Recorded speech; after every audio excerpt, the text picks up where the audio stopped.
the 26th edition of the Gambia We Want. I think everybody is familiar with this program now. Tonight, we don't have Mr. Larry Cisse with us. He has some other assignment to take care of. But I have here Mr. Mane, as usual, who will lead us into the discussion of some of the topics. Let him greet the viewers first before I go into the program. Thank you very much, Lamino. I'm happy to be back again with our esteemed viewers and listeners from wherever you're watching us from. And to say to all of you, thank you very much for hosting us in your homes again. As Lamino said, Larry is unavailable today. He's got dealing with other assignments, but hopefully both him and Mamanding will be back next week. Thank you so much, and we look forward to discussion with you today. Very interesting topics. Okay, thank you very much, Mr. Mane. Allah Baraka Mursan and Nekoteke, the same program on Gambia We Want. You get del suwat Gambia We Want. Nan try waxi language yep. My Angale, Mandinka, and Wolof. Now, we have about 4 areas to cover today, hopefully. Perhaps we can make a quick summary of the flag bearer selection process of the party and the current status of the party, because there is so much discussion as to what is happening. Exactly, and people are a bit concerned. Then the party leader has really traveled to first America, now he's having a European tour. We would like to have some highlights of that in the discussion. Very good. And of course, the topic of the day, the firing and hiring constitution. We have the firing and replacement of the Auditor General. Exactly. Again, you know, and also the Amadou Sane scandal at the Mega Bank. Yes. The interesting thing is this government seems to be very, very good at 2 things. Issues on corruption, lack of accountability and transparency, and issues of breaking the law. Yeah. Always, the discussions are always on these 2 things. You know, either abuse of power, corruption, these are the 2 things. But anyway, we start with the flag bearer issue, the selection process, because it's important for people to be aware of how democratic the process has been and the outcome, especially in numbers and of the contestants. But also, has it affected the party to some extent in terms of what we hear about the movements out of the party and things like that? Yeah, thank you very much, Lamino. The flag bearer selection went on, and as you said, it went as democratically as we could hope for. You know, the selection was partly by the National Executive and Central Committee and their different emanations, like the vetting committee. And the people sitting on those 2 bodies, the Central Committee and National Executive, were elected by Congress. So meaning that they were elected by the party faithful. And then we also took the selection to the rest of the country. We didn't just do it with the National Executive and Central Committee and their emanations, but we took the selection to the country so that the people in the grassroots will also have their say. Already through the Central Committee and National Executive Committees, they have their say because they elected those people. Okay. But in addition to that, it's just like if you have Parliament deciding on something, partly, and the rest you say, take it to the country. Let them decide as well. You know, so we take it to the different regions of the country and let them have their say. That's what we did. The Central Committee and National Executive had their say, and we took other part of the second half to the grassroots. Yeah. And they also had their say. So at the end of the process, those 2 are what we combine to have an average. Okay. And the average is that anybody who goes to the next stage should have at least 70%. If nobody has 70%, then we take the first 3 who are below 70%. If more than 3 people got 70%, we take the first 3. Okay. In this case, only 1 person, Lawyer Dabo, had over 70%. All right. He had an average of 98 point something. Wow. All the rest, nobody had 70%. But again, as we said last week, to be able to nurture democracy, we said, let's bring on 2 other people. Even though they did not qualify, they did not meet the set criteria, we still bring them on board and do a final selection. So we brought on the 2nd and 3rd in the ranking. We didn't didn't attain the cut, of 70%, but we brought them on just to give democracy a better chance.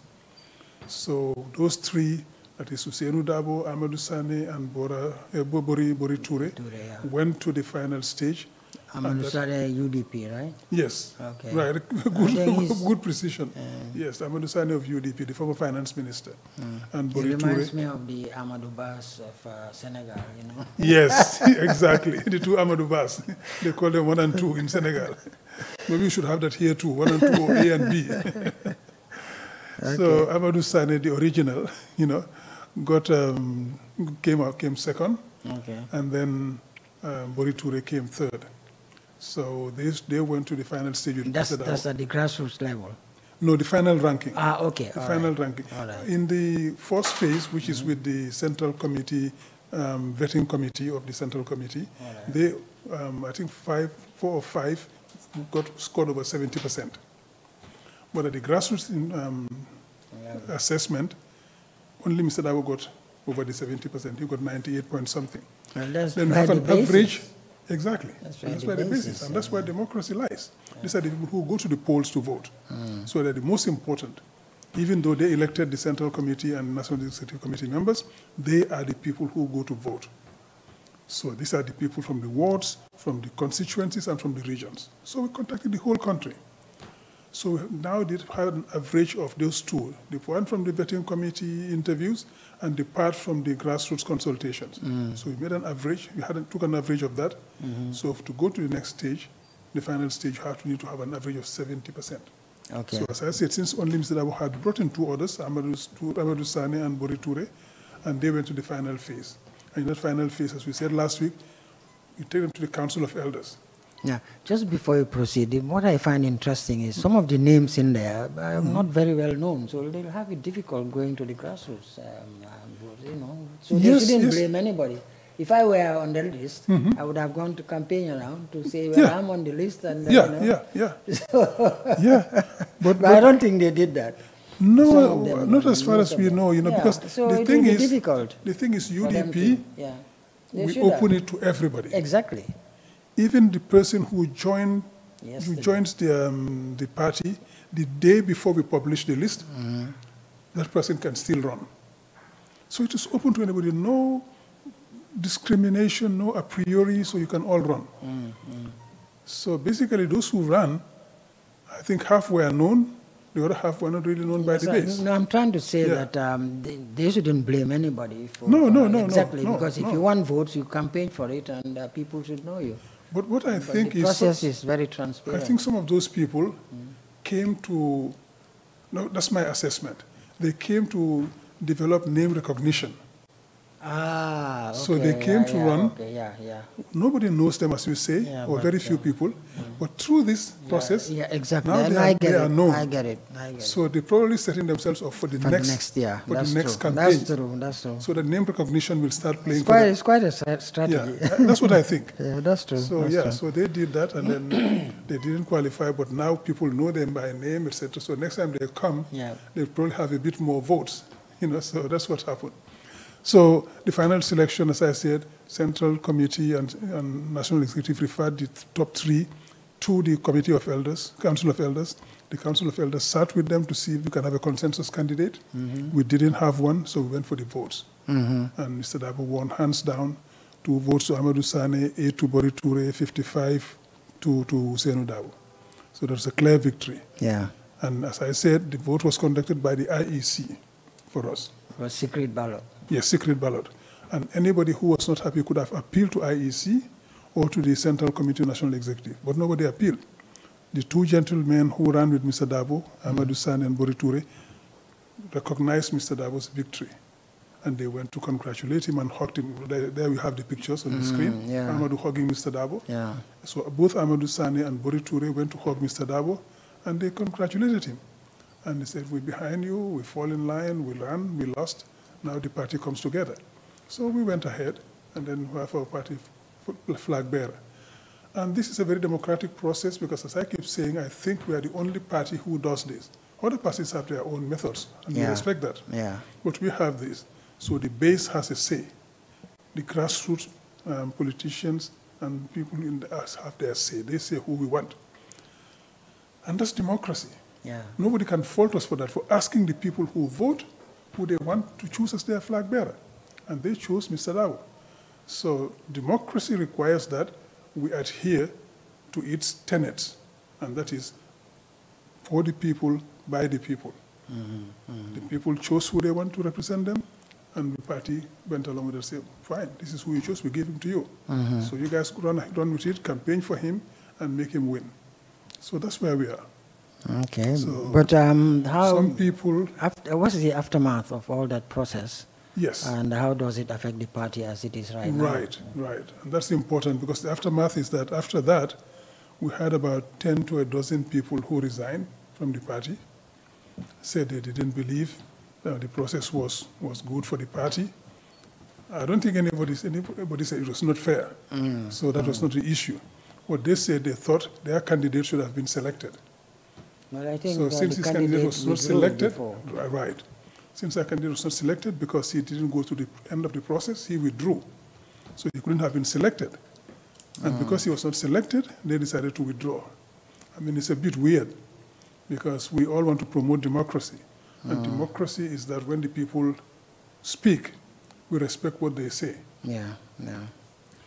Because every democratic institution should make sure that you comply with the will of the people. And the will of the people was that we want Dabo to lead us into the next election. So if you're a Democrat, I think you should go with that. You should support that verdict by the population, and you fight. I think the problem is sometimes if you get overwhelmed by loyalty instead of values, then you leave democracy aside, because if you believe strongly in the values of democracy, loyalty is not the issue. It's important, but it's not the overwhelming kind of... Thank you. And that's very important, because I think that's the you're no longer holding on to the principles. Exactly. As you said, you're holding on to loyalty to a person. It becomes very subjective then. Yeah. So. We all love Mr. Dabo. That's fine. And we don't hide it. And he's my preferred candidate. But I did say that if the people were to give us somebody else, I would fall in line behind that person. I think the last time you were saying that he came there too early. He had to sit for about 2 hours waiting for everybody else instead of giving him some kind of privilege. Exactly, because he is the party leader, he's the Secretary General. It doesn't matter. It doesn't matter. He was treated the same as everybody.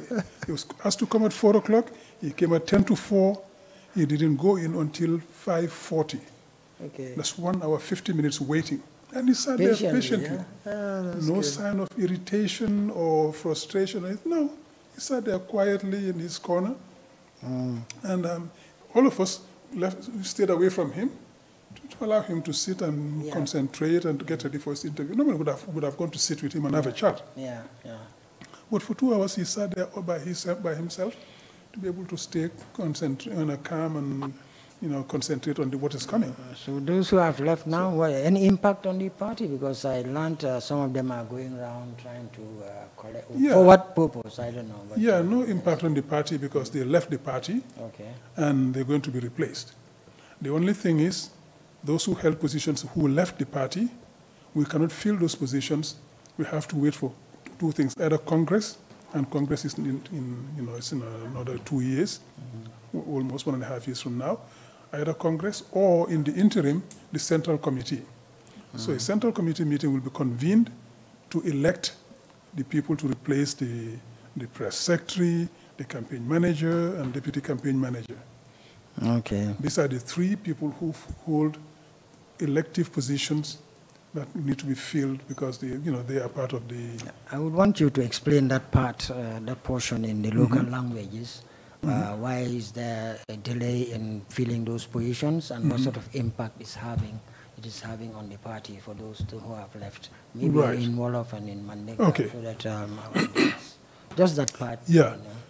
Li xew mooy bi ñi nga xamoon ne ñu ngi amoon ay borom ndomb tànk yi nekk ci parti bi kii amee woon wàlli xibaar yi Tombon Seydi kii nekkoon campaign manager Karafa Sonko ak ki toppa ci moom Lopi Jammeh ñoom dañ ne bàyyi nañ parti bi bàyyi nañ seen place bi ci parti bi ba pare bàyyi nañ parti bi ci boppam ñu génn ci parti bi biñ génnee foog ñu am koo xam ne dafay taxaw fi ñu nekkoon parce que liggéey bi continuer soo jëlaguñ kenn koo xam ne dina toog seen place continuer liggéey bi li ñu defagum rek dinañ jël ñoo xam ne dañ fa nekkagum ba ñoo tànn ñeneen parce que ñooñu place la yoo xam ne congrès moo leen a tànn congrès mooy tànn ne ñii lañ bëgg a soo dañoo taxaw ñu sànni leen carte ñu jàpp kenn nag kii congrès ne waa kii lañ bëgg a su fekkee amul kenn ku ko oppose ñu tànn ko su waaye ñëpp dañ leen tànn ci congrès soo diggante ñaari congrès nag su amee yu mel nii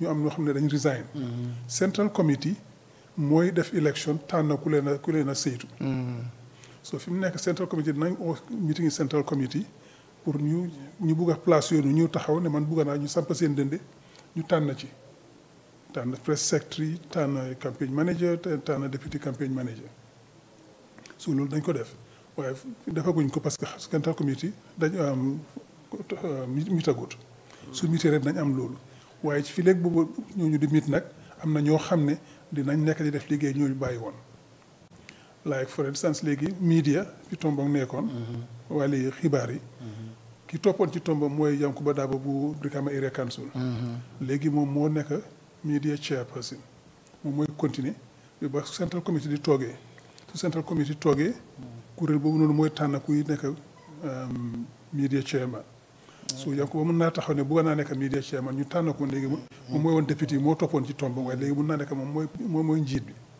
su fekkee ne bugg ko nag ne su nekk su ma liggéey bëri na bugg ma mën a def lii moom ñu tànn keneen waaye fii léegi booba nag Yankuba mooy media chairman waaye baax na tamit because dina jox parti bi time pour mu xalaat bu baax because expérience bi ñoo am ñu daana fa ne kenn mu ñëw disappoint leen so léegi di ngeen xalaat parti bi na mun a xalaat on terms of loyalty ak koo xam ne mun am bi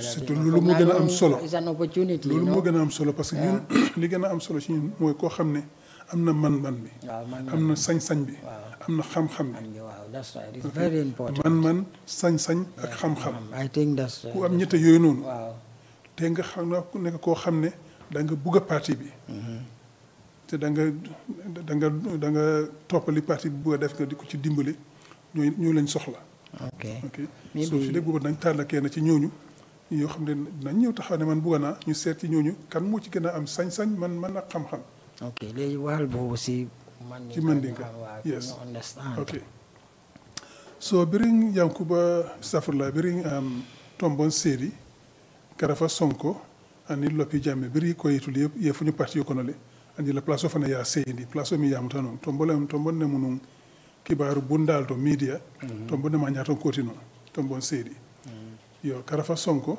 wala mun campaign manager min be Karafa no Lopi Jammeh mo fu lolu biri ko ye foñole la place o seyndi campaign manager depuis campaign manager mu ta ko rek ko ye parti fana ye fuñu parti fana to man tak parti di yata ko rek so wala place o fonga mo seyndi je baraka ki ñami pour kam mo seyndi kam o place olto place le mi yan ko Tombong dino ka carte fayoleti so congress le ka mo Tombong andum congress ka ko sanjinano de la banta min kila janjambura la woti sanji fulani fen komando so dobina jaarembe ko congress do krembe pour kam mo Tombong mil be place olta so congress fulo temo janni congress fulo ñin do sila min ka congress do ko ke wala ka fole central committee so bi fufulelem na central congress commandi congress extraordinary congress ke wala nga central committee ya place ol Tombong but extraordinary congress malambe ko kata accès tabake and in time there is no time time fono da mata ko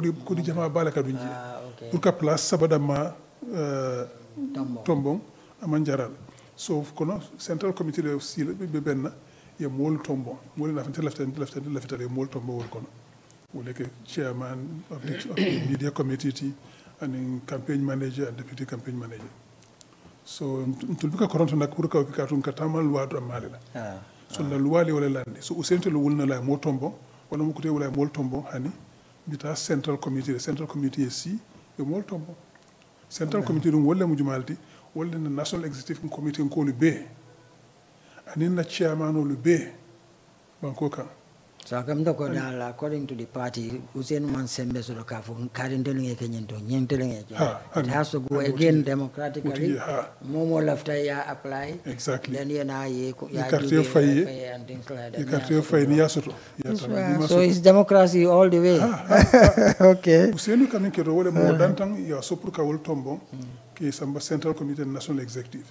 Comme na député bu nominated members. Yeah. Oh, that's bari wonka ko mun kama pour mol mi yalon ko iman fitano Central Committee wala National Executive mol mi yalon ko komi botani wol ko mi ko yela njuro soto iman nano ka campaign ko ko pour yetombo but han mi la njuro soto fanan dabe gambela kono professions fanan nyenti fanjela jele so na yow fanan ko say ngam do tombal kono wala ke wala na jeka si la njuro to le committee fulol wala mi yalon ko bota sille to mi yalon ko moluman siya carte fayo wala man wara politiko to bake comme jan safo akulu man wara politiko to bake man jakol man wara je bake so ni carte fay to la moluman siya pour y gagner exactly so ici tombon so ici tombon ke carte hanto la parti to mika si jube yeah bari ñun mo jama ni molu be mbota ñun siol to mo wara politiko to bake mo wara politiko to so yuka mo so du ngamera mo be ñen tar la jeel so on kawala kama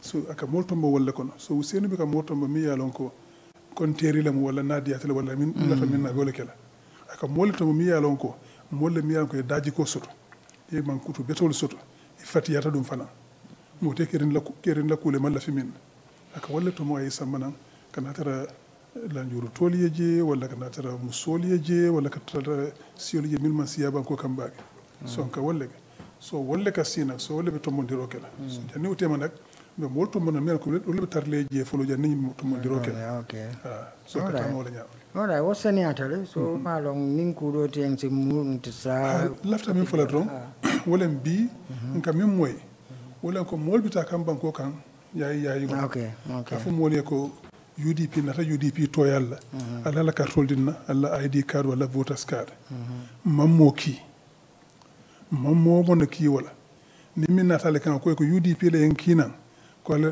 tum na ja la carte dina wala la ID card dina wala voters card al kanadi mola mammo ki de ni min nate faye nata carte ni ko la parti ko commencer ta kudu la kala o bani moltema bari ntul mammo ki wala kana UDP to use ka bambuko ko ma pour ka kusoto okay alright so ni min to fo je don mammo ki ando lafta fana min fana fola mbe tembel to mera ko ka fay ko kule ke ka fay AI artificial intelligence computer la kada ni vexi te ngi tip la diamu kan la diamu nya computer ke kan le tay aya sunya nga fay voice cloning ni ye kan sunya isi fore ni kula mi yalon ko tema bari sarti ye kan yo yar mom diamu nya ay to nyanga anyongo je Obama le ke ikam natalo Obama be diaba kulu fo no isi le talolta ye kamota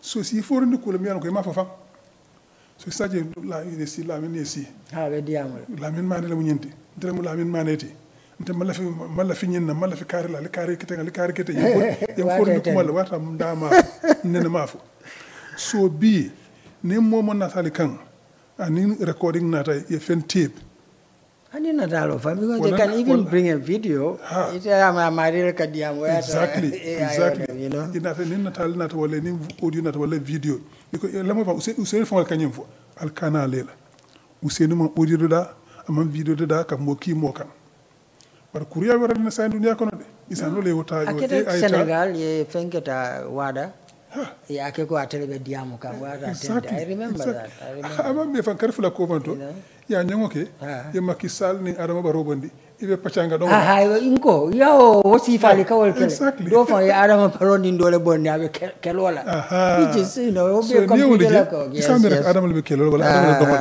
tente so ni min nata anu façon nata ka ko Ousseynou le jinki aferenti alkana la Ousseynou madada men si UDP to use bamba koma pour lafta kula ite ko la okela isa keno they can do it wala ka fumo mo sa kala they can do it ko ngo sura kamato li ma funa warna ko ci wala fitam jamano bi nek moy jamano AI moy artificial intelligence yefi computer la computer moy jël sama baat ni may waxe ku nekk ni ngay waxee ci yow la sa baat bi noonu la mel xëy na say doom wala sa papa am seen baat waaye ci yoon ku nekk sa baat ni ngay waxee yow kenn la soo kenn mën a jël suma baat jël suma nataal dem ci computer bi dugal ko fa soo computer bi dina def loo xam ne soo déggee kuy wax di nga fund Lamine Mané mooy wax mun a jël suma nataal jël suma baat ñu toog nag lii kay baati Lamine Mané nii la dee waxee wan nataal bi Lamine Mané la fekk waxuma ko defuma nañ mu ne waaw ma taxaw fii ne waaw man diw sangam neexuma diw sangam lii la diw sangam léeg la ñu wax loo ma lu wax lu leen neex fekk waxuma ko yaa ngi doon wax benn exemple président Barrow ak Kawama waaw ñu ngi génnoon benn xam naa ñaari weer ci gannaaw ñu génne Macky Sall ak Adama Barrow ñuy fecc pacanga waaw beneen bi muy karaté xaw ma mu ngoog fekk du Adama Barrow feccu rek Macky tubaab yi daal waaw dañ ko jegar soo ku ñëw ci yéen indi nataal wala indi audio ne la déglul Ousseynou mooy wax fii Ousseynou ne ngeen jàppale ñu wala Ousseynou ne lii dara du ci dégg suñu indee bii tam bu leen déglu Ousseynou yónnee wut kenn santaane wut kenn pour nga dem uti carte or anything su bés bu ko naree def dafay oo suñu regional chairperson si ne leen ne lii ak lii lañ bëgg dem leen ngeen utal ñu ko soo du yónnee kenn jógee fii pour dem ñu yëfi recent tours yi bi gars yi doon dem di ut ay carte waaw parce que ngeen contact regional chairperson si pour wax leen ne ma ne ñun yónni wuñ kenn de exactement parce que déggoon nañ ne Karafa ak Loppi demoon nañ sew dem Sika ci ñoomi ji di ut carte loolu déggoon nañ ko nit ñi oo nañu wax ñu ko ñu ne leen yónni wuñ kenn yónni wuñ Karafa yónni wuñ Loppi parce que ñoom bokkatuñ ci parti bi sax ku ñëw ci yéen ne leen lii laa bëgg nga jox ma pour tur UDP bu leen ko déglu ñun yónni wuñ kenn santaane wuñ dara so loolu tam defe naa war nañ ko pour mu gën a leer. Okay. Wow. All right, Leji, I think we move on, but I will want us to start this one in the local languages because it's important. That's the party leaders tour in America and the European. Yes. His European tours. We start it in the local language, then we can come to English. Obeteta bake katum na parti nyaton ko useni dabo. Nyin karitambila bekaro minkan wala njulaiti. July ngamera tili muwanning rowlo ma fanna tili after July fatla ma fanna dal abota janga ning ala molu tata America landin san ñol wala kono alaji es dabo Mamadou Diouf ani bota je tata America tata congress la je ani fundraising so kamere lokum fula ke America so tata fananto e tata num na mol tarta je diaspora ngolu e fundraising ning kan ngala dinalo e nim banko kono nyaaton ko fan dolu ben taje so kudi jama be bajonyo kanje urun na electional jare isitana sai fele wulta jang itata be Europe itata bank juma yanta folo no France la bari la kulu haji jama be ko ne man tano juna itata folota Italy Milan ni sibilita bila itata Milan ye meeting back Milan wolu tilo be ani fundraising keje ani ini ñaaton ko dul benta je ye fonko ye ñarandi je fanan ba ko diwul ye ñarandi o somo itata Helsinki Finland Finland fanan na parti dingolu ani banko dingolu wol fanan be nata ye ñarandi ka buña baldi la je so tarta woto o sibito anin dimaso be Finland dimaso wuraro tentende tata Stockholm Sweden do birinde masu lungo ibe Stockholm le fo bi be tar la je fo sama yenata Austria Sweden fana tili lulu ni ya sama lo be banna ifata lungo men na so moy tata town hall Stockholm ila capital sato comme na banjunu jang banjun la meyo wala ye receive wala ye jia ay ko kalna na ngali jia ya ina utata je town hall to je ina programme soto je ina kachali soto o somo na wuraro folo itata ila fonko business nyaton kolo ila patron ko fana tata ye fana ye invite ko tata ni sire kachata kato ni sita wati men sulu façon le nana jaye ko do sabana banko ke factory lo ye business sol ke ja ko na do ko stano nyaato anu fana kachata o somo da fana ni kachata then abota je atata ila député bugo fana parliament you know anu fana kachata so ka buttene lungo kata fof sama arjumo safla sama arjumo ibe tala do tarin ini molbe benna ini masakunda do kula nyaton kolbi benna so ni mo jamaala ka benji ni mo kakacha pour ka lomba ko bita nyami bita ka nyaadile ni mo yudi pila lon kanoti ngam ne parendi pour jaari min sita be mo ne kala yimbanko kan ino be kacha ka wala so mo ne tandi usenu tata konta ko president do tamaka so ye bunyani horomo min diala je nyarandol min kala je iko ke president le jama yaro politiko be mu lanolti confidence to mo la rek wallanna ya min bije yes it's very important iko ngandi ni yesinga kacha wallanna ya kilemo wala tan 2020 2016 17 bitara ko dinyi wala banta pour Gambia ye 1.45 billion dollars soto the donor conference round table oni katu ila telale ya jele min kewoto ya jele min ke banko kanja wala nole bije so wala tan fana mbiri yawo ko binana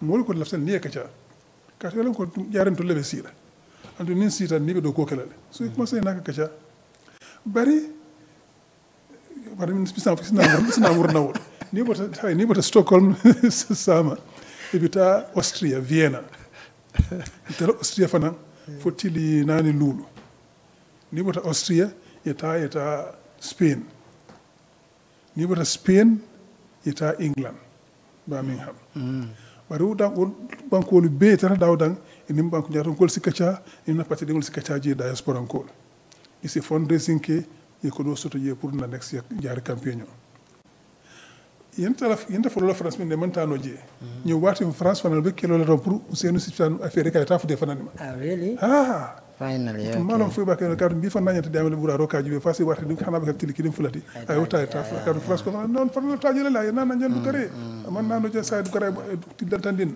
okay mo da fanan kila ci wo fono en wala fanan bari haja ni mo fala min kuma yata fanan yalon to ko ko kedo NPP kawle copy kawle copycat ka bo no ko ko do fanal yak ma Usenu be to I hope they do it properly atol ka la to le fana because Usenu to bankolu Europe banku worle a invite okay abe lulo ke la sawta France na France ko hanayna nan fanania nan de fana be banku wor so bri NPP ko liyo moy e ko say adama baro fana bita tola Spain Amazon diaspora carte card la sila carte di bari pita la ko itira ko I don't understand anda tele ko olmu ba feñole ndedo fola aku ba ko ton feñole muti sila do ko ski do juutu sama to la muti par ça bite la ko do nyina dum ba ko ton feño ita ko do nyina bari men ko mayata to nyal ay fo mala ko ba ko ton feñole ta ko mo kido juutu sama dole ayo be fole saying no UDP copy bari ko bitaji kata fundraising laje bari la tamen fola Gambia dingol la fo adam baro ko ninga bita wala na Gambia man sakunda kodo ani kanata kata bita political campaign le na bita NPP la nyanta finance la wala nyanta ko do bon ya diala ayta wala nyanta tiketo sanna wala nyanta Pastef ko wala kede exactly when they are going for politics ko bita wala jomay fay hanis anila gar suñul man sakuna mendi la ila kantar la police wol ni bi kata yes it goes Pastef la security kawal ini wala kata ni bita parti campagne wala ini wol bi kata ni be man sakunda do ko la yes is man sakunda motolta e man sakunda sojarol ni security ko ta ni ta ani wo ke fanan ibuka sonna la politiko kata la je ni man sakunda do ko ni man sakunda I remember that ya nyilin ka question ko no man na masakunda do ko le sambe political no that's so wala respect bije so wala mun wati fana so arama bara fana nabita NPP tiketo sangay NPP hotelo joy NPP security diala la dépense be dal ay ta kata bita campagne nebe benkele dom e ba ko sambala auditor general la butu malo auditor general juma ba di la wala ko modi ko way nimbe jira o bayla ko wala ta wañar la so nabita e ko do sam wala musiloti okay man sakunda kana tiketo sangay pour kata campagne wala ikana la hotelo jo ikana la security jo security fa si fa security la fam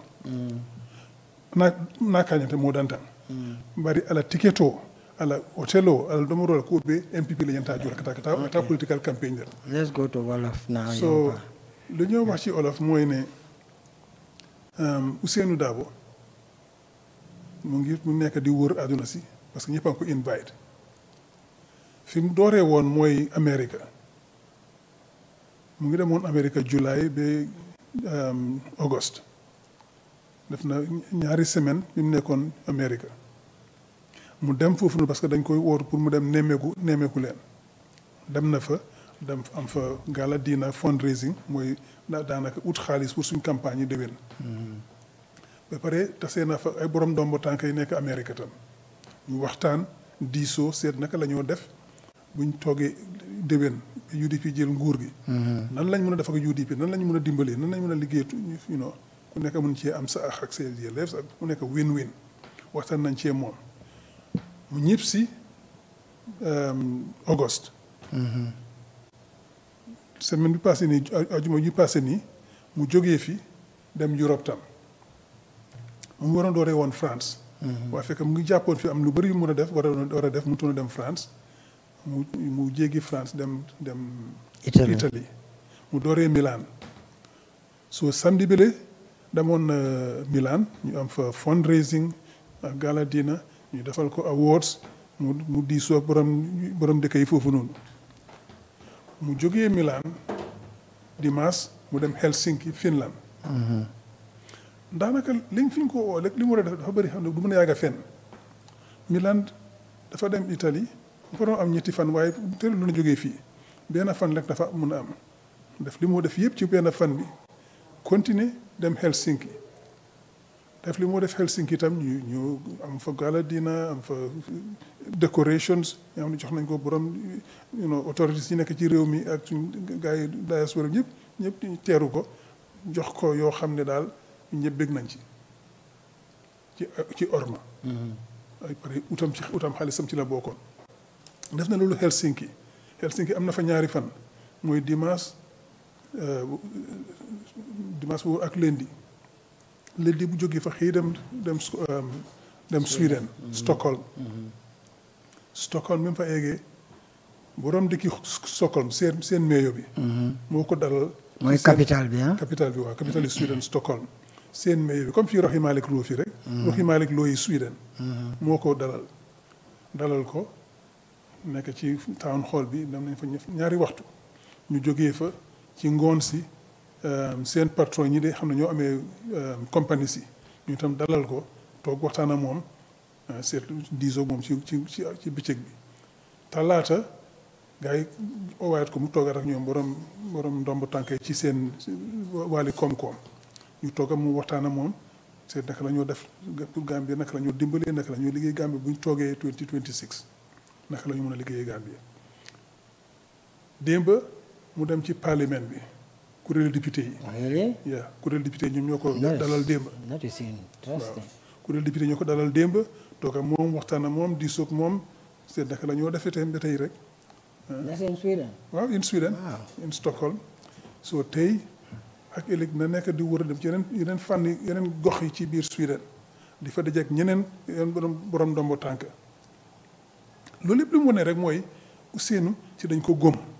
dañ ko xam te liñ ko xamee mooy jub mooy ku am ité la ci réewam ku bugg a réewam la kuy xaajaanee réewam la loolu lañ ko xamee am na xam-xam bi pour mun a waxtaan diisoo gaay yi exactly te loolu la am na xam-xam am na man-man bi am na ité bi so ñëppam ko naw so fi mu nekk mu ngi Stockholm wala nekk ba ëllëg samedi mu dem Vienna Austria na nekk Austria tam ñeneen juróomi fan ay xaw ma ñeneenti fan juróomi fan jógee Austria su jógee Austria na fa foofu tam na am gala dina fundraising tase borom ndombo tànk yi jógee fa dem Spain bu demee Spain loolu la fay xewati gala dina meeting with people jógee Spain war a dem tam Angleterre Birmingham fa lay jeexalee tool bi na fa nekk sa foofu tam dafa jógee fa ñëw door a ñëpp si waaye France bi nga xam ne mënutu na dem France. gaa yi ñu borom se ñu Mr. wax nañ dëgg fexeel na bëgg nañu mu ñëw seet si ñun tam. bu doon benn fan wala 2 fan bëgg nañ mu ñëw. wax nañ dëgg so ñu faa ngi try so naa seeta moom su fekkee ne mun na am time mu jaar France tam dem seeti leen benn fan ñaari fan balaa moo continuer dem Spain su jógee Austria. ok léegi so ci loolu lañ nekk. ñu move si beneen ok. li ma bëggoon a jekk fi ma bëgg a daanale rek. bi Adama Barrow dégg nañu nga def loolu.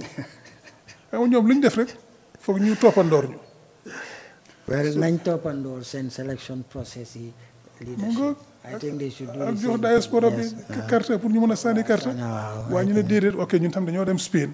ñun itam dem defi fundraising. ma ne nga bañ leen a jox carte pour ñu sànni carte. nga ne amuñ benn njëriñ. ba pare nga dem di ut si seen xaalis loolu mooy lan. texte yi liñ ko bëgg a wax mooy sooy dem. léegi demuloo comme head of state demuloo comme président. yaa ngi dem comme Adama Barrow chair secretary general of NPP. da ngay dem campagne fundraising. bon booy dem na NPP jënd sa ticket. fay sa hôtel. jox la li ngay lekk. jox la sécurité nga ànd sa sécurité. dërëmi Gambie waru cee dugga. ñu yokkal ko sécurité tamit. mun nañ ko may sécurité sax. mun nañ ko may loolu sax. waaye na fay hôtelam. ok na fay plane ticket am. na fay li moo lekk. sécurité bi moo yóbbu suñ sécurité Gambie suy dem na leen jëndal ticket. NPP jëndal leen ticket fay leen hôtel fay leen fi ñu dëkk parce que boobu liggéeyuñ pour réew mi dañoo liggéey pour NPP. te lii yoon booy doom yooyu noonu duñ la feel. li nga doon wax léegi nii. ani ngi awoodoon ni awood siñ ko jox am na ay certificate yiñ ko jox ak pour recognize caractère bi. exactly lu ma wane rek mooy kii ku am itte la Ousainou Darboe moo tax ñu ko jox certificate yooyu. loolu ci nekk waaye Barrow moom suy dem nag dañ ko jox ay certificate. mu si government bi ak yooyu leen. which is really fantastic. waaw. c'est recognition. ñii dañoo dem jëndi certificate. ñeneen ñi gars yi NPP dañoo dem jëndi certificate ñu jox nañu certificate fii xam nga dañ ko day jënd. waaye fi nga ko amee is another thing. who's giving it to you because these are some top officials. ñoom dañoo fay sax pour ñu jox leen certificate yooyu dañoo fay. waaye ñii def ren nit ñi dañ ko dee dañ leen ko jox fii rek. parce que dañ leen góom. ñu jox leen certificate bi waaye Adama Barrow nag li ma wax rek mooy suy dem yooyu nañ ko NPP fayal sécurité am fayal ko ticket fayal ko lotel. dama seet nataal bi he looks so humble and noonu la mel. fekkee man la sama. doo gis Ousainou look at that. doo gis Ousainou fu muy xaajaanee. doo gis Ousainou fu muy wone boppam. so down to earth. so moom dafa teey dal. loolu moo tax ñu gën koo naw. bi mu fa nekkoon sax in Finland. ay Nigerian su bëri ñoo fa ñëw tam ñëw. waaw Nigerian su bëri ñëw fekkee ko. soo ma ne leen xam naa ne yéen a fi Nigeria ba ma yëgal leen man sax Nigeria laa jàngee de foofu laa jàngee sumalu. su ko déggee ni gars yi di tàccoo. ñu tàccu kontaan ñoom itam ne ndeke waa ji borom maxkaama bi suñ réew la jàngee. even Nigerians ñëwoon nañ fa di ko seet di ko ñëw teeru. so loolu lañ bëgg a yëgal réew mi ne Ousainou du Gambie rek even bitim réew dañ ko bugga dañ ko naw. parce que dañ ko óolu dañ ko ormal moo tax 2017 duñ demoon uti xaalis pour réew mi mu mun a am $1.7 billion or 1.45 billion. exactly. anyway man li ma ci jàng daal su ñëwee. man dama ko laaj fu mu amee stamina bi. man am much younger but I can't do this. moom xam nga dama ko dee wax toujours fii. fan la amee stamina bi di dem fii daw fii. te dégg naa dafa dem fee na after midnight 5 o'clock in the morning mu ngi feneen ba gis nga too bii nii mu jógee Banjul fii. I can't do that. boori 9 ci ngoon. mu dem Istanbul. léegi Istanbul. nekk fa ñetti waxtu mu jël plane Istanbul dem Milan Italie. dafa egg Italie ñu yóbbu ko ci hôtelam bi rek mu noppale ko tuuti keroog sama ko de daa ngi ko caalit de mu ne ma ma oo ko mu ne ma tee dañ ma toogal ci benn ci bu neex a neex ma ne ko bis yaa ngi ko caalit naa ko jameku ndaay de jameku ndaay de nga dégg ko dafa caalit. dafa caalit soo dafa egg ci hôtel bi rek mu sangu nelawut sax egg sangu añ. sëriñ kaa jëlee ko yóbbu ko ci conference hall bi. fa la nekk ba midnight. mu jógee fa dem hôtelam ay ñetti waxtu la nelaw ñu jëlee ko fa yóbbu ko airport. mu jógee Milan 6 ci suba. dem Finland. su mel ne abaa ñetti waxtu la nelaw. jógee fa dem Finland. jógee egga Finland mu sangu rek demaat ci conference yi ak awards yi fa la nekk tamit. anyway. mooy waa ji. loolu man loolu laa ci observe daal bi ko man xam naa duma ko mun daal. dafa am stamina. te moom ñi mañ liggéey. waaw xam-xam yaayu anyway. ñu dem si beneen bi. comme que yaa ngi wax ne Mr Barrow suy tukki dem Spain. waaw nañ ko fayal NPP ak yooyu leen so léegi waaye mu ngi daax auditor général so xaw ma si ban ngay complain kiñ daax ngay complain ndax kiñ fa def mu ngoon de jar naa laajte de so léegi jar naa laajte de parce que mu ngeen ñu waxtaan boobu daal affaire yi kat lañ génnee xam kat nga lañ ko dugal daax auditor général yoon daf ko nanguwul soo ko def dafa am ay sart auditor général bu ñu koy tànn président moo koy tànn waaye balaa mu ko tànn dafa diisoog Public Service Commission ñu tànn ko waaye bu ñu ko tànnee nag jeex na dootoo ko mën a dàqabe juróom-ñeneenti at dañ ko tànn juróom-ñeneenti at lañ koy tànn nag bu toogee juróom-ñeneenti at yoonu kenn du ko mën a dàqa ndax moom mu xanaa moom mu resign wala mu am retirement age am mu jot xam dafa war a retire boobu mun naa génn waaye lu ko may duñ ko mën a dàqa feeg defut njaaxum feeg defut ay njombe feeg defut loo xam ne dafa méngoo wut ak jikko ju rafet. dara jot ko ba du mën a def liggéey wala mu feebar feebari xel wala feebari yaram nga du mën a liggéey mun yow incapacity su ko yooyu dalut kenn mënu koo dàq te even ni soo koo dàq suñu ne dafa def loo xam ne dafa def njombe dañoo dajale kuréel boo xam ne mooy medical board sorry bu ñu defee njombe non dañoo indi chief justice ak ñeneen ay au high court judge ñoom ñooy toog ak ñeneen ñu seet ndax lim def liñ koy tuumal dëgg la def na fi njombe ñu seet bu fekkee ne loolu la ñu mën koo génne waaye presque bu mën a toog moom kenn rek. ndax am na yoon bi nga jël pour def yooyu yëpp yoon yooyu da ngaa tëb rek doo tëb rek dàq ko da ngay dafa am ay sart bu fekkee ne dañ ne fi mu nekk daal dafa am feebari xel wala feebari yaram yoo xam ne mënut a liggéey boobu da ngay oo medical board bi ñëw toog seet. ay docteur daal. waaw ay docteur ñu seet na ndax waa ji dëgg-dëgg la xelam bi am na lu ko jot wala yaram gi am na lu ko jot xam ne du mën a liggéeyati su loolu fekkee ne loolu dëgg la ñu mën ko faa jëlee su dut yooyu xanaa moom mu resign du ko mën a jëlee loolu la suñu loi bi wax suñu constitution bi loolu la wax article 158 section 158 sections subsections 4 and 5 loolu la wax ku mu neex nga def seetal suñu constitution bi soo demee ci constitution nga seet section 158 subsections 4 and 5 moo teral loolu ak suñu audit act bi ñoom ñoo teral yooyu soo kenn mënu koo daaxa te defut yii soo bari waru koo mën a daaxa li mu ko daaxa dafa yàqa loi dafa yàqa suñu constitution dafa jalgati loi constitution yi réew mi te loolu boo ko defee li war mooy parlement dañ la war a impeach jëlee la fi waaw parce que da nga waat ne da ngay sàmm suñ loi yi sàmm suñ constitution bi sàmm doomi réew yi boo jalgatee suñ constitution bi ak suñ loi yi it's an impeachable offense dañ la war a impeach jëlee la fa waaye nag kuréeli député yi duñ ko def xam na parce que ñoom dañu dee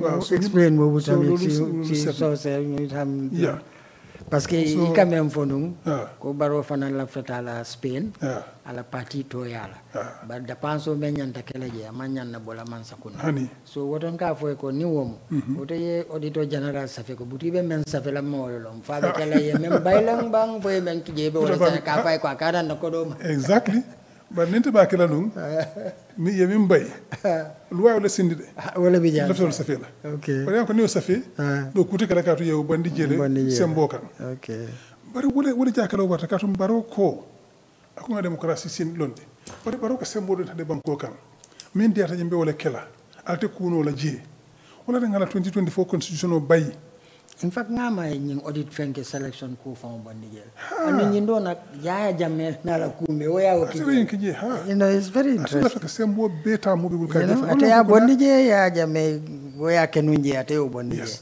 wala ko ni sita non la 2024 constitution surtout non asimbe no so ajulo bulala what a legacy ajulo bulan kangola ay kar fe bulan dakon min diata do be wala keda wala constitution nga bay manson B na constitutional ay munefo constitutional co ala section 158 section kemenin talulu ni sey njaw ala wala subsection 4 and 5 nani njaw ni lulu wala kole ko ni alquran le ma fala ko sura kemenin tanseni talulu ni sey njaw ani aya jalo ani aya nani njaw ni aya lulu njaw wala ko ni auditor general yato mom fa sita ika to bonne sanji lulu sanji kononto ni yato o sanji kononto ita baynola natara aman kuru yake ni nga tara aman ku ke mi yalon ko anin banko la luwal fota nyokoma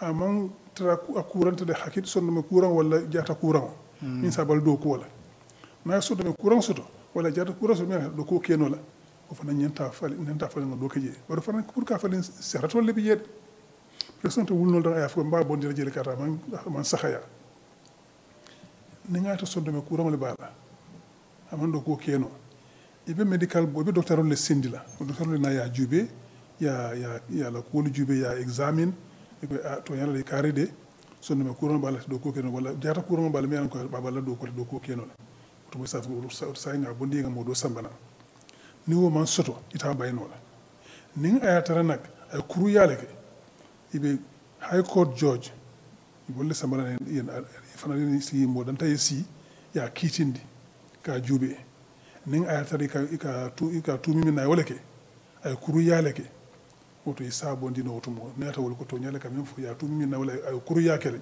oto isa bondino o donne si o ni si lo don na si a bondino pour kam do c'est à la place o na man ke o fana fa resign wala la retirement seat ni du na retirement man si ama resign so ita forcé no la bondije ata ko ha ay do gono bakele wadana taka sawndi ka ministre ko ha baraka yami ila lan no betata ka baraka baake bari ntanyine mun do ko ngine no mbula jangatu ya ko hani aya bay so ay loi le tinya ay no constitution fanan tinya andu new tinya nyante jindilale depuis del nyanta ko man ya impeach ya jindinga ko ta carte fay ko to bari wolti o kala so nga tuje bari gambe dol si o long jari sa long ko nying ay tawole ta ko be na constitution o kanta la ay gambe dol kanta na wali kanta bari o tawo fana ya tinyale de okay so ni sembo di nyin na kote ke abe kule ke la nyim banko ka mi yalon ko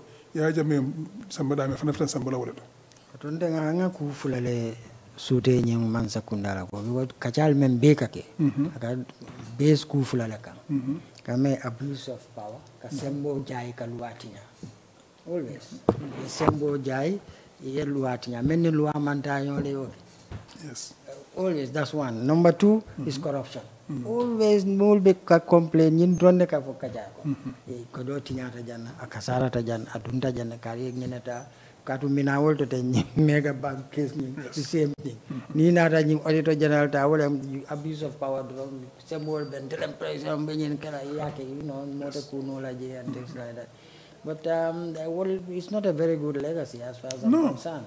Wala bije ani sawa jambala wala sifata fanso well that's something else ngonte menge njakali signing a place o place moy dal itul kamulum baki no I remind minister memfo kontrole be mansa kundal kamunesi no fulo lebe mansa ko kamunesi akan sila bakele saye mo director of so thank you also ya toju go to minister memfo to nyalem de maybe makes doesn't matter but mol kam ngunu yalon coincidence fana you get worried about it mol kam ngunu minister wala fo mo bari o manyanda kela ka tun ko la nyim banko siko na siko landi jana na banko do ko mo be la nyanto so to nyim banko ka bari fo man dia bar wala kata yeah it looks like it and nyanta o bayla le ka tun gambia man sula wala sula tan na wala banko dingol be yela nyanto so to nyim banko ka momo ni gambia dingol muyti e nyanto so to janne momo ni gambia dingol muyti nyanta do ko kenol da men dia tay wala masakunda nyanta chance da mo be le ka me fighting chance mo yelo no yikatoke dia ko nin katoke in 40 na do ku ka nyam sikeno fo fentile so wala nyanta kela no manke fo masakunda ku ke meno manke masakunda be tinyaro la So tiaro man na ke kala nyimba ko kan si ko landi jana e dina ko landi jana. You know, but when you bank do a battle, you know, it's not very good. Barola ko si kulemu wala sunyare kulemu wala sembe wafo. I'm telling you always. Always. Modung fan ila ko mo isi o tuje bang pulka itani ko nyindo neke man do ko. Sai wala tana la 2024 constitution nga bay kata sembe dira fan mi yalon ko na sembo dia fan asimbe joy yandino.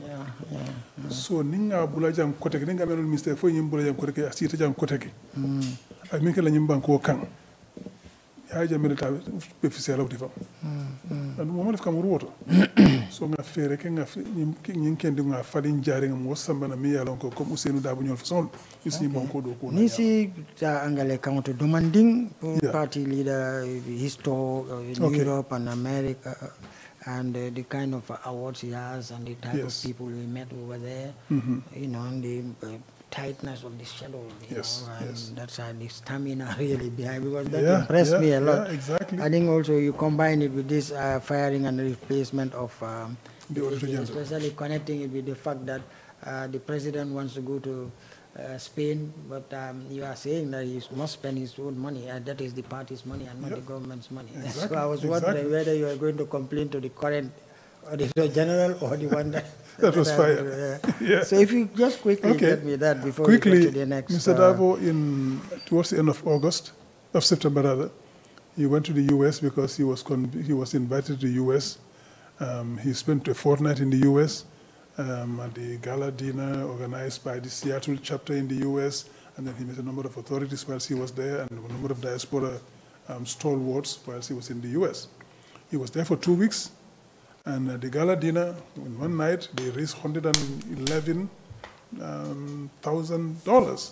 Really? In one night, $111,000 to support the party. Wow. But in addition, he met with a number of authorities whilst he was there, and a number of diaspora stalwarts. He left there, he came back here, and he had a lot of things on his agenda as usual, and he was preparing for the Europe tour. So he was supposed to visit a host of countries in Europe, starting with France. Yes, 6 countries, but he could not go to France because his schedule prevented him from going to France. So he started his tour in Italy. He was supposed to have started in France and then to Italy. But he couldn't go to France because of his tight schedule. So he went to Italy. Last week, Friday, he left here and went to Istanbul. From Istanbul, he got there early morning, Saturday. He left Istanbul, he went straight to Milan.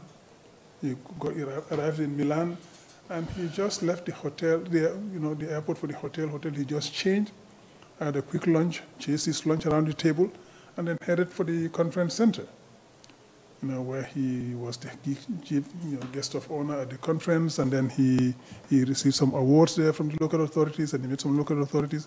So that was a marathon, from Friday night here to Istanbul, to Milan, to the conference. He finished that around midnight or so, went to the hotel, took a short nap, 2-3 hours, and on the way to the airport. Around 5-6. He left Milan at 6 in the morning for Helsinki. Wow. So which means he wouldn't have slept more than 2-3 hours that night after traveling the whole night the night before. He went to Helsinki.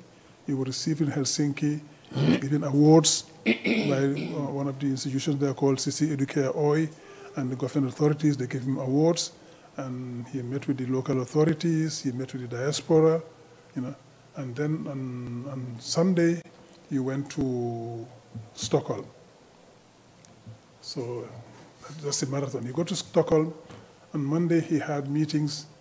He was received at the town hall, Stockholm town hall. He was received there and honored.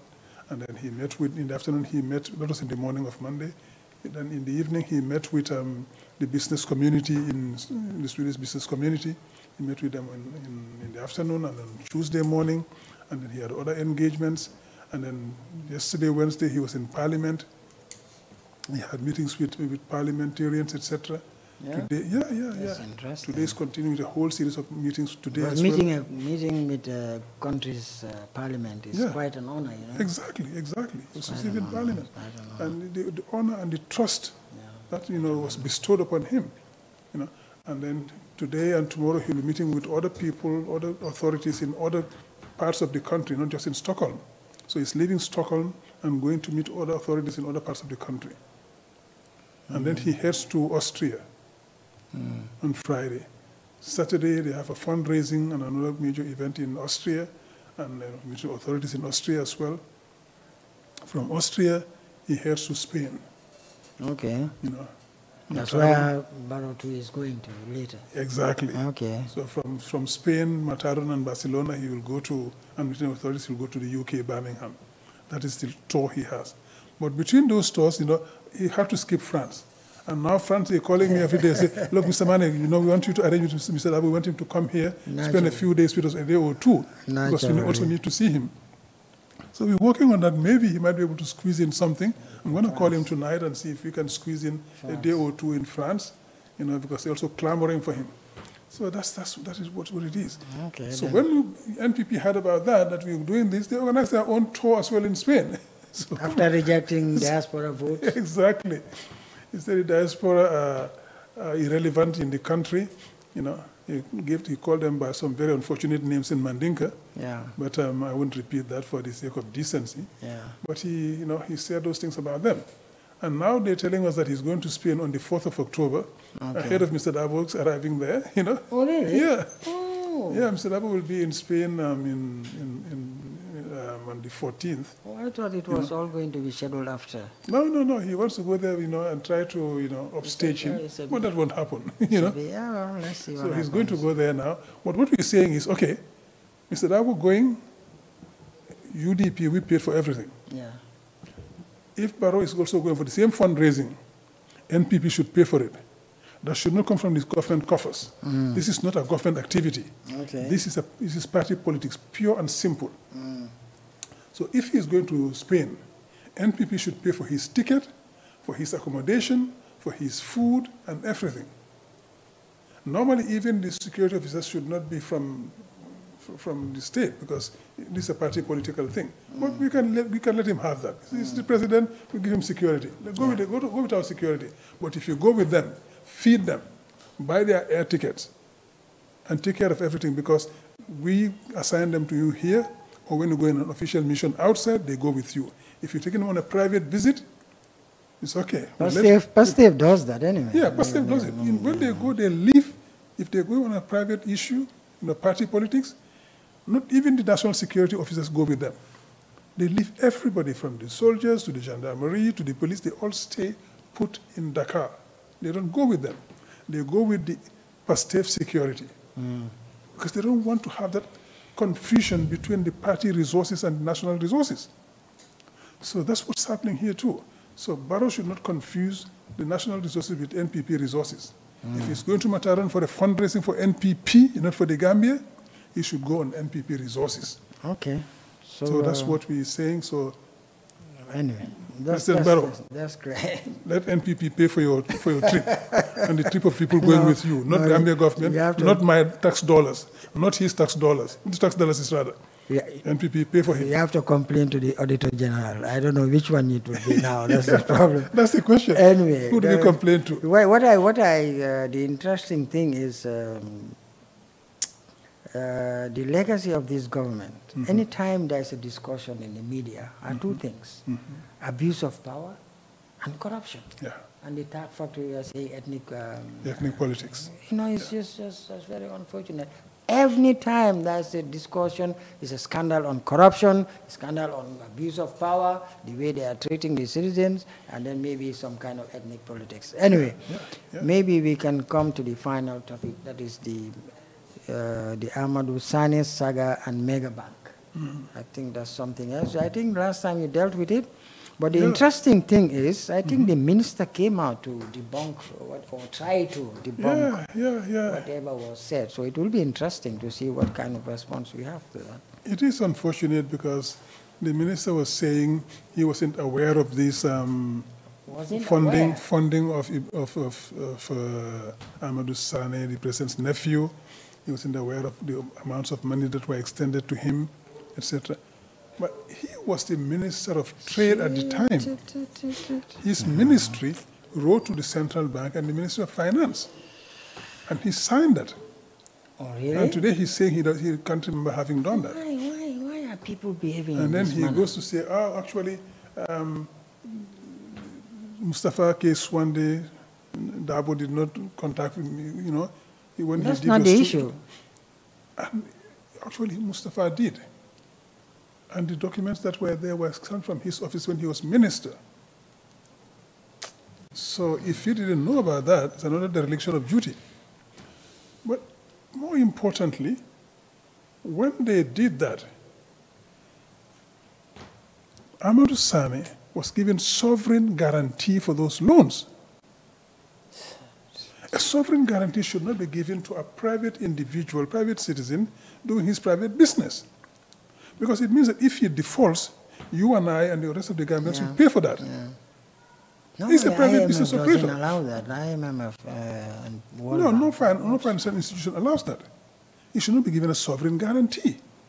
The loans he got from Gambia government, when he was given sovereign guarantee, it shouldn't happen. Those loans are private operations. It should go to the private banks and borrow money.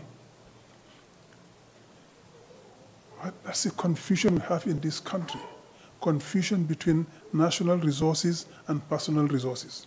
I don't think it's confused. It's deliberate. Yeah. Come on. The confusion is deliberate. Deliberately confused. Okay?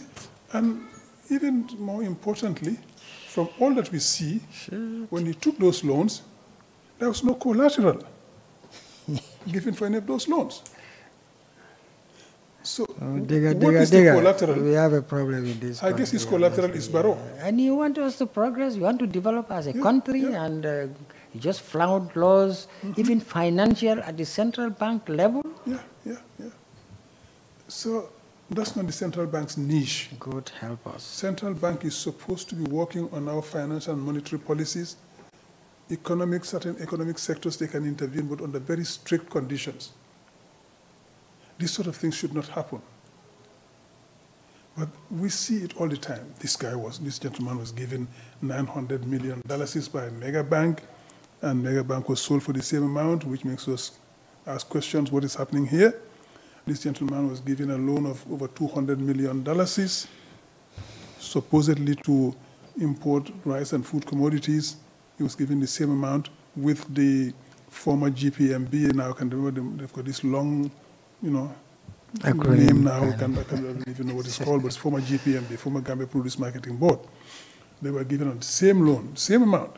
The institution got $230-something million. Amadou Sane got the same amount, $230-something million to import. Why do you give a private individual that kind of loan and give it a sovereign guarantee? No security. Exactly. So the collateral was not there. So if he defaults, you and I and the other Gambians pay for that loan. The bottom line is, this government is bent on doing the things the way it wants without having to be accountable to anybody. And we are saying a government must be held accountable. Mega Bank was bought because the former managers drove it into the ground. And you were saying this some 3 years ago. Yes, Remember Pamodu's place? yes, exactly. I used to say it even before. What's the boy's name? Aliu How do you know this, Mr. Dr. Mani, how do you know this? How do you know this? Are you sure about this? I say, I'm sure about this. It's going to come out very soon. And when it came out, he said, oh my God. To be honest with you, I didn't believe that this was true. And other people are saying, oh, he's politicking. When it came out, it happened. And the reason why Mega Bank was bought by the Gambia government is because the former managers of that bank drove it into the ground for the same reasons. Unsecured loans, no collateral, nothing. So when the debtors failed to honor their commitments, when they defaulted, the bank went under. So the Gambia government had to step in and rescue it, so that the depositors and the account holders don't lose all their money. So for that, central bank put in $300 million. Extra. Central government, Ministry of Finance put in $600 million, $900 million from our tax dollars. 900 million from our tax dollars in 2014 because the bank was poorly managed and it went under. And now you're repeating exactly the same thing. After that bank was rescued, it was rescued by Bakari Jammeh, Amadou Same, and all those people who worked very hard to make that bank solvent and viable again. Give it a new administration, new management. Part of the staff came from central bank to run it and make it profitable again and viable. Once it became viable, you take it and sell it under very opaque conditions. And the minister was telling us, oh, I don't know who bought it. I know it was sold for 900. Are you kidding me? You sell our national asset, a bank, you don't even know who you sold it to? You didn't do any due diligence? How do you know you're not selling to drug dealers or people involved in money laundering? Yeah, well, they didn't check anything. Now, the question I ask myself is that the gentleman who purportedly bought that bank is somebody who hosted Barrow when he went on a private visit to Congo. I don't like coincidences. Yeah, too many coincidences. I don't like coincidences. This gentleman hosted Barrow. He went on a private visit to Congo. Not even the government was informed. The Congolese government was not involved. It's a private visit. Somebody who went to law school with me in France called me and said, oh, guess who is here today? I said, who? I said, your president. So I thought he was referring, initially I thought he was referring to the ADB. I said, oh, Desina. I said, no, not ADB, Gambian President Adama Barrow. I said, are you serious? He said, yeah, he's here. I said, on a state visit? I never heard about it. He said, no, on a private visit, because we didn't even have any information of his coming. This guy works for the government. So we don't have any news of his coming. So he is on a private visit. I said, seriously? He said, yeah. Apparently he was hosted by that gentleman, who they said is the one who bought Megabank. So-called buyer. And again, coincidentally, this gentleman was made ambassador at large for the Gambia. Ambassador at large. So there we are. These are the things we have in this country. Yeah. The president doing what he wants, when he wants it, how he wants it, with who he wants it. And this is what we want to put an end to. Gambia must be run as a rational, democratic, republican state where we follow rules, and then the rule of law will prevail. Yeah. That is what we want. Just like I was saying, that you can sum up the activity of the government in three ways. Abuse of power. Kamembo kasembo jai. Fenge kamembo jai dole. Jaliba kamembo benin sembo. You know, and then corruption. Kakudo kasara drong, you know, transfenko. I didn't find ethnic politics. See fatam fancy politico ni go wrong. And it's unfortunate. Ntenga masai Gambia on tolle nya kuben tolle bulu. But nata nanin nata watu e bafula Masango soto aketa tenepe. That's not the issue. Menka banko taman tilingo ning tonya ning intellectual and this that. Dabo tata jin banko to emalong. But if fella tata je respecto ning bunya mendial. Just because of our character and our legacy, I mean ikatomo and things like that. Fika somebody like House of Parliament. Akadiamuji and things like that. Ikajiandi la Mary la Dula. So these are things I think we need to think about as a people. And then see what we can do to get a very good government that will lead us for 20 years. Yeah, and just final point there, because when we talk about this, people say, oh, no, he's not a bad man, he's a good man. But let's think twice. When people tell you, but Barrow is not a bad man, he's doing this, context? And there's the people around him, I say, no, it's not the people around him, it's his own nature. In what when context? People tell you who they are, you better believe them. That's why I say in what context? Yeah. This is the man who Anyway. I know time is over, but just give me 30 seconds. This is the man who told us that he desecrated tombs just to be president. This is the man who told us that, whose driver told us that he wore some kind of charm or whatever for him for 10 days. He wouldn't even pray. Subhanallah. So he did that because of this man. This is the man who told us that his former opponents and the people who ruined the Gambia under Jammeh came to him and told him, get rid of your allies and your partners, UDP and the rest, and we'll support you. And it happened, etc., etc. So, come on. Anyway, thank you very much, viewers. Thank you, Mr. Mane, for that very interesting discussion. And we intend to continue again, hopefully next week, inshallah, and we have some more topics to discuss. To deal with, yeah. And hopefully by that time, Mr. Cisse Larry will join us. So thank you once more, viewers, and we hope to meet you once again by next week, inshallah.